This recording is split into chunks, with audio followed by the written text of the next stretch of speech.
Hello अस्सलाम वालेकुम, मैं हूँ डॉक्टर अरूबा बतूल और मेरा नाम है यमुना चट्टा and I am a dietitian. एक डॉक्टर के हिसाब से और एक डाइटिशियन के हिसाब से हम आपको ये बताएंगे कि आप घर में how you can lose weight really fast and जितनी चीज़ें हम बताएंगे वो सारी मेडिकली बैक्ड अप है। ओके, सबसे पहली जो हमने आपको बात बतानी है वो ये है कि अभी मुझे यमुना बता रही थी कि अब पाकिस्तान जो है नंबर 1 पे आ गया इन डायबिटीज़। तो पहले हम नंबर 3 पे थे और हम नंबर 1 इन द वर्ल्ड आ गए, विच मीन्स इतना ज़्यादा डायबिटीज़ क्यों फैल रहा है, ऐसा क्या हो रहा है कि हमारी क्या लाइफस्टाइल चॉइसेस ख़राब हैं कि अब जो ऑलमोस्ट अब जिस घर में देखें आउट ऑफ 3rd पर्सन होता है वो डायबिटिक होता है। डायबिटिक नहीं होता तो हार्मोनल प्रॉब्लम्स होते हैं, वो नहीं तो हार्ट प्रॉब्लम्स होते हैं।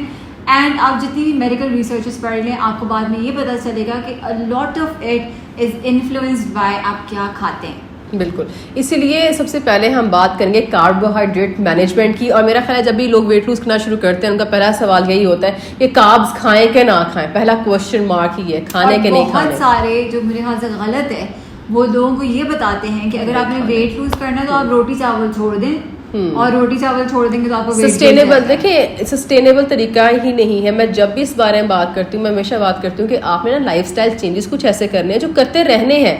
मिसाल के तौर पे डायबिटीज़ है और आपको उसके लिए लाइफस्टाइल चेंजेस करने का कहा गया कि भाई इतने कार्ब खाएं या इतने ना खाएं।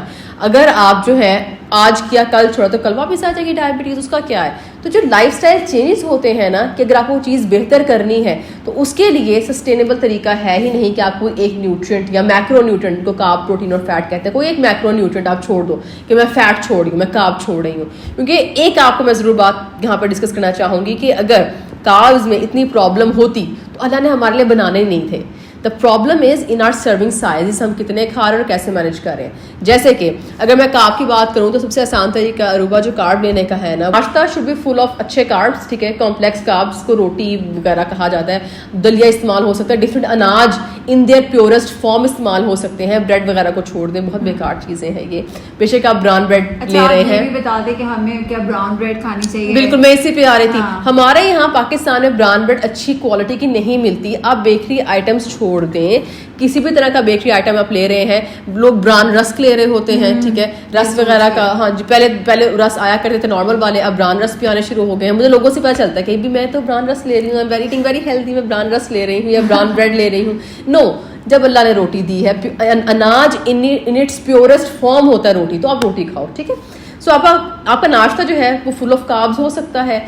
लंच में वही कार्ब्स आधे कर दें, डिनर में मिनिमल कार्ब्स। मिसाल के तौर पे मिनिमल मैंने ऐसे कहा है क्योंकि ख़त्म देखें टेक्निकली नहीं हो सकता, आपकी दालें उसमें भी कार्ब्स होते हैं। तो मिनिमल कार्ब्स इन डिनर, आधा होना चाहिए, हाफ एंड हाफ लंच, और आपका फुल ऑफ कार्ब मील हो सकता है कि उसमें 80% मील में आपका नाश्ते में कार्ब हो और बाकी 20% कुछ प्रोटीन वगैरह आप ऐड कर सकते हैं।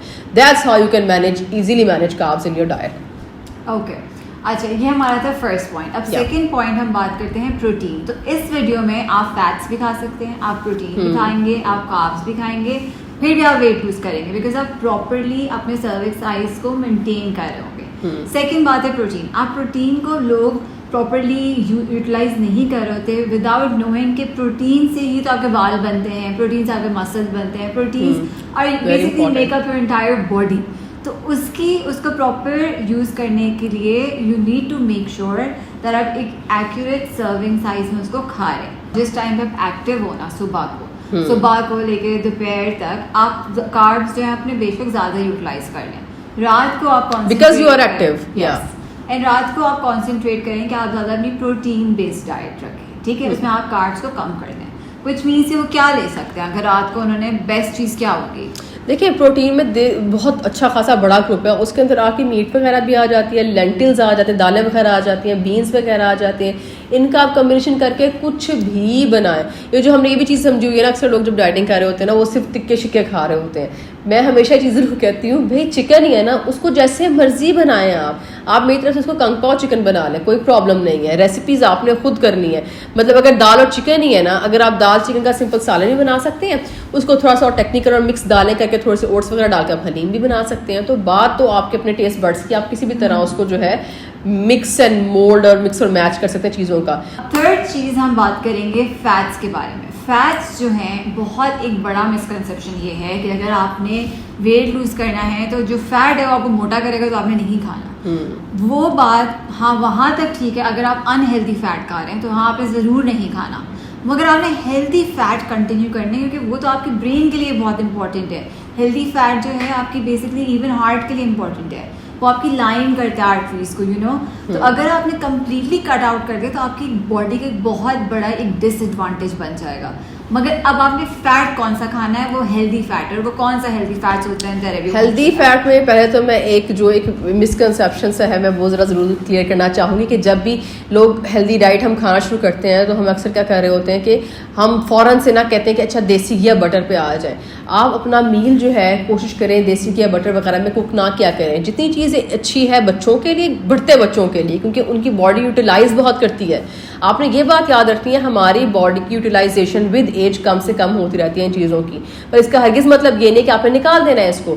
तो आप हेल्दी ऑयल्स पे आ जाएं, ठीक है। उसमें ऑलिव ऑयल एक बड़ी अच्छी एग्जांपल है, बहुत से लोग ऑलिव ऑयल पे अब तो स्विच कर चुके हैं, बहुत से लोगों ने चेंज कर लिया है। ऑलिव ऑयल में आप खाना बना सकते हैं। एंड देन अगेन जो खाने का तेल है कोशिश करें उसको वैसे ही लिमिट किया जाए, खाना कम तेल में बनाया जाए। मैं पेशेंट्स को रूबा अक्सर मजाक कर रही होती, मैं कहती हूँ दाल में कोई प्रॉब्लम नहीं थी, हम दाल के एंड पर तड़का लगाते हैं जायका बेहतर करने के लिए। कितनी चीज़ों को हम तड़का लगाते हैं सिर्फ जायका बेहतर करने के लिए। तो ये कुछ हैबिट्स है जो चेंज करनी पड़ेगी एक हेल्दी लाइफस्टाइल अगर आपको चाहिए तो। अच्छा, अब फैट्स में जो है अगर मैं आसान तरीके से बताऊं तो आपने खाने का तेल लिमिट करना है और fats in their purest form जो है वो खाने हैं, जैसे कि नट्स हो गए और सीड्स हो गए। इनको अपनी डाइट का डेली पार्ट ज़रूर बनाएं। और ये जो एक कॉन्सेप्ट है कि गर्मियों में नहीं खाए जाते नट्स, ये बिल्कुल गलत है। आप गर्मियों में भी नट्स खा सकते हैं, कोई मसला नहीं होता। इसका गर्मी सर्दी से कोई ताल्लुक नहीं है। गर्मियों में बस ये है कि वाटर इनटेक अपना अच्छा कर लेंगे तो कोई इशू भी नहीं होगा। हाँ, इससे मैं चौथे पॉइंट पे आती हूँ। चौथा पॉइंट ये है कि हमारे ब्रेन के अंदर एक बहुत फनी सी चीज़ है कि हमारे कभी कभार ऐसा होता है कि हमें बहुत प्यास लग रही होती है एंड इंस्टेड हम एक बहुत बड़ा मील खा लेते हैं। वो होता ये है क्योंकि हमारा ब्रेन जो है वो डिफ्रेंशिएट नहीं कर पा रहा होता कि ये प्यास लग रही है या भूख लग रही है, और हमें इस तरह हम वायर्ड होते हैं कि हम हमेशा भूख की तरफ जाते हैं। तो एक बहुत बड़ा मैं आपको टिप ये दूंगी कि आपको जब भी भूख लगे आपने 2 ग्लास पानी पीने हैं, और फिर आपने देखना है पानी तो वैसे सबसे अच्छी चीज़ है आपकी किडनीज के लिए। वेट करें। हाँ, फिर अगर से वेट करें और देखें तो आपको उस लेवल की भूख लग रही है, और जितना आपकी बॉडी का रिक्वायरमेंट आप उतना खाएं, यानी कि आप ओवर हीट करते जाएं। ईजी आपको रहेगा मैनेज करना अपनी डाइट को। अगर आप लोग एक मील से दूसरे मील में 4 घंटे का गैप जो है डालते हैं, अगर 4 घंटे के बीच में अगर आपको भूख लग रही है that's definitely water, body water demand कर रही है, तब आपने पानी पीना है। वैसे भी एक बहुत इंपॉर्टेंट टिप जो है मैं देना चाहूँगी कि अगर आपने कभी भी डाइटिंग स्टार्ट करनी है ना, ये एक अच्छा लाइफस्टाइल आप अडॉप्ट करना चाह रहे हैं, तो टेक अ कॉपी पेंसिल और उसमें ना आप अपना टाइम टेबल दिन का खुद बनाएं कि भाई मैं इतने बजे उठूंगा, इतने बजे खाऊंगा। जब वो एक आप कह लो नज़्मो ज़ब्त आ जाता है ना, रूटीन में पता होता है भाई इतने बजे ये खाना है वरना नहीं खाना, ब्रेन को पता होता है, बॉडी को पता होता है। और जब एक मील से दूसरे मील का गैप है तो उस टाइम पे आपने पानी वगैरह पीना है, इंसुलिन ट्रिगर नहीं करनी बार बार, थोड़ा थोड़ा एक बाइट लेकर। उसके बाद नेक्स्ट पॉइंट है कि अगर आपका नॉर्मल एक जिस तरह दिन शुरू होता है ना कि मैंने सुबह उठी 8 बजे तो मैं नाश्ता कर लिया, फिर स्नैक ले लिया, फिर डिनर लंच कर लिया, फिर थोड़ा स्नैक ले लिया, डिनर ले लिया, तो मतलब तकरीबन 3 मील्स और एक आध स्नैक बनता होता है नॉर्मल एक रूटीन में। और उसके बाद there are a lot of researches जो कहती हैं इंटरमिटेंट फास्टिंग बहुत काम करती है, पर ये भी मैं ये कहूँगी कुछ पे काम करती है कुछ पे नहीं करती। इंटरमिटेंट फास्टिंग क्या होती है? इंटरमिटेंट फास्टिंग में आसान फास्ट में ये कि उसमें ये होता है कि आपका जो मील का विंडो है ना वो रिस्ट्रिक्ट हो जाता है। जैसे कि इंटरमिटेंट फास्टिंग जो मुझे पर्सनली एज अ डाइटिशियन अगर आप पूछो तो एक अच्छी जो टाइप लगती है जो मैं पेशेंट्स को करवाती हूँ दैट इज 11 बजे एक मील, 3 बजे एक मील, तीसरा मील 7 बजे एंड देन विंडो क्लोज। उसमें विंडो क्लोज का मतलब ये होता है जिप, आप नहीं खा सकते कुछ भी। अमूमन तो नॉर्मली तो हम थोड़ा बहुत कह लेते हैं अच्छा आज भूख लगी है खा लें, but that's kind of a rule in that type of diet routine कि भाई नहीं खाना आपने। तो उसमें 4-4 घंटे का बड़ा अच्छा गैप आ रहा होता है, आप 3 मील्स ले रहे होते हो और अपने स्नैक्स उसी मील में आप थोड़ा ऐड कर रहे होते हो तो मील थोड़ा बिग भी हो जाता है, पेट भी अच्छा भरता है। ये उन लोगों पे बड़ा अच्छा रहता है जो लोग फौरन उठते साथ नाश्ता नहीं कर सकते या ऐसी जॉब्स में हैं जो बार बार मील अपना मैनेज नहीं कर सकते, तो 3 मील्स उनको बड़े सूट करते हैं। मैं इंटरमिटेंट फास्टिंग को एज अ डॉक्टर बहुत अच्छा इसलिए समझती हूँ बिकॉज मैं समझाती हूँ क्यों। जब आपने जैसे यमुना ने कहा आपने 7 बजे रात को आपने खाया, रात को या 8 बजे खाया, जब भी आपने अपनी विंडो बनाई है, फिर आप सुबह को खा रहे हो अराउंड 12 या 11, ठीक है। उससे होगा ये कि आपकी बॉडी जो है वो अपना जो स्टोर्ड फैट है उसको यूज करना शुरू कर देगी।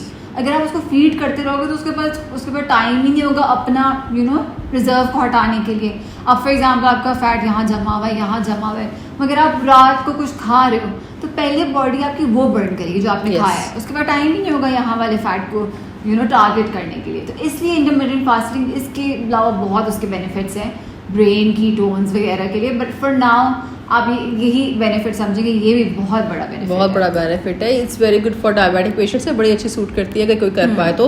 पर ये ऐसी बात हरगिज नहीं है कि रूल है कि आपने लूज इससे करना है। हमेशा जो टाइप ऑफ डाइट होती है ना, अपने हेल्थ इश्यूज के हिसाब से आपने मैनेज करनी है। अगर कोई चीज़, अच्छा ये बात मैं ज़रूर बताना चाहूँगी, कोई भी टाइप ऑफ डाइट या रूटीन आपके या ऐसा पैटर्न जिसमें बॉडी आपकी बहुत स्ट्रेस में आ रही है ना, वो इसका मतलब that is not meant for you. Intermittent fasting के बारे में एक बात बहुत ज़रूरी विच इज़ कि ये तभी खुद से करें, क्योंकि हम बहुत से लोग खुद से डाइट कर रहे होते हैं। ये खुद से आप तभी करें intermittent fasting when you have a very good knowledge of how to balance nutrients, या आपको मल्टीविटामिन्स को बहुत अच्छे ले रहे हैं, क्योंकि इसके साथ क्योंकि आपके पास विंडो बहुत थोड़ा है, आपको बहुत परफेक्ट खाना है। अगर आप परफेक्ट नहीं खाओगे तो इंटरमिटेंट फास्टिंग में ना लेने के देने भी पड़ जाते होते हैं। तो कोशिश करें कि डाइटिशियन को कंसल्ट कर लें, नहीं तो अगर खुद आपने करना है तो मील्स आपके बहुत अच्छे होने चाहिए। उससे फिर ये नहीं होता कि बस सुबह भी रोटी सालन खा लिया, दोपहर भी रोटी सालन खा लिया, रात भी रोटी सालन खा लिया, उससे न्यूट्रिएंट्स नहीं मिलते। इसमें nutrient imbalance, micro nutrient imbalance, जिसमें हमारे ये छोटे छोटे बी वाइटामिन्स वगैरह आ गए, बी वाइटामिन्स की डेफिशिएंसीज हो जाती हैं, तो ये आपके डैमेज हो सकता है, इसका उल्टा नुकसान हो सकता है। तो आपने कोशिश करनी है आप जब भी लें किसी तरह सब पूछ पाछ के इंटरमिटेंट फास्टिंग करें। अच्छा, ये बहुत इंपॉर्टेंट पॉइंट ये है कि आप जिस भी किस्म की डाइटिंग करें, फॉर गॉड सेक, एक तो मेरी ये ड्यूटी बनती है आपको समझाना कि अगर कोई भी इस तरह की चीज़ है ना कि ये स्लिम कॉफ़ी है, ये पी लें, बस ये पिए पूरे दिन में आपकी ख़त्म, आपका वेट लूज हो जाएगा, ये सप्लीमेंट्स है ये खा लें, प्लीज डोंट डू दैट। अगर आप कोई स्टेरॉइडल सप्लीमेंट्स खाएंगे उसके आपको हार्मफुल इफेक्ट्स बहुत होंगे, कोई फायदा नहीं पहुंचेगा। कोई भी चीज जरूर ये जरूर बताओ कि मैजिकली कोई सप्लीमेंट आपका वजन कम नहीं कर सकता। Even whenever I talk about the supplements, मैं हमेशा ये कहती हूँ कि diet is always going, supplement word का मतलब हेल्पर होता है। Diet is always going to be the primary thing. Second पे आपकी फिजिकल एक्टिविटी आती है और थर्ड पे हेल्पर आता है। Helper is your supplement. Helper जो है वो प्राइमरी चीज नहीं बन सकता कि भाई मैं यही खा लूं। तो एनी कंपनी एनीथिंग जो क्लेम कर रही है ना कि भाई यही ले लो और मौज करो, यही आपका चर्बी खा जाएगी सारी, this is never going to happen. Drink पी लो और फिर आपके सारे मसले खत्म, ऐसे नहीं होता भी नहीं आसान। और वैसे भी अगर कोई सप्लीमेंट, अच्छा एक और बात, अगर कोई सप्लीमेंट वाकई मैजिकली इन अ डे और टू एकदम से आपको पतला कर रहा है, वो स्टीरॉइडल वो बहुत मसला हो जाता है। फिर वो इस तरफ ही जाना बहुत बुरी तरह डैमेज करता है पूरी बॉडी ही, ये चीज बिल्कुल भी सस्टेनेबल नहीं। वैसे भी स्टीरॉइड जरूर, as a doctor you can tell this thing better कि स्टीरॉइड्स किस स्टेज पे जाके दिए जाते हैं, जब कुछ भी नहीं बचता देने को, तो कहते हैं अच्छा चलो स्टीरॉइड्स लगा दें इसको, क्योंकि बाकी चीजें काम नहीं करें। सेकंड थर्ड लाइन मैनेजमेंट होती है जब we don't have any other हाँ, much things to do, we cannot do much things to the body। पर वेट लॉस में स्टीरॉइड्स और बिग नो, कुछ भी ना हो रहा, स्टीरॉइड्स नहीं लेने होते, सुनो बिग नो। तो आप ये वीडियो को अच्छे से एक दफ़ा और देख लें, इनकेस आपने कुछ अगर मिस कर दिया है, अपना एक टाइम टेबल बनाएं, उसके अकॉर्डिंगली अपना पूरा वेट मैनेज करें, एंड हमें बताएं अगर if this helped you and if we should make more videos like this. And if you have more questions, कोई चीज़ आ रही है, कोई चीज़ की समझ नहीं आ रही, you can always comment down below, तो हम रिप्लाई भी करेंगे आपको इंशाल्लाह। हम आपको देखते हैं हम मिलेंगे आपसे नेक्स्ट वीडियो में इंशाल्लाह। ओके जी, अल्लाह हाफिज।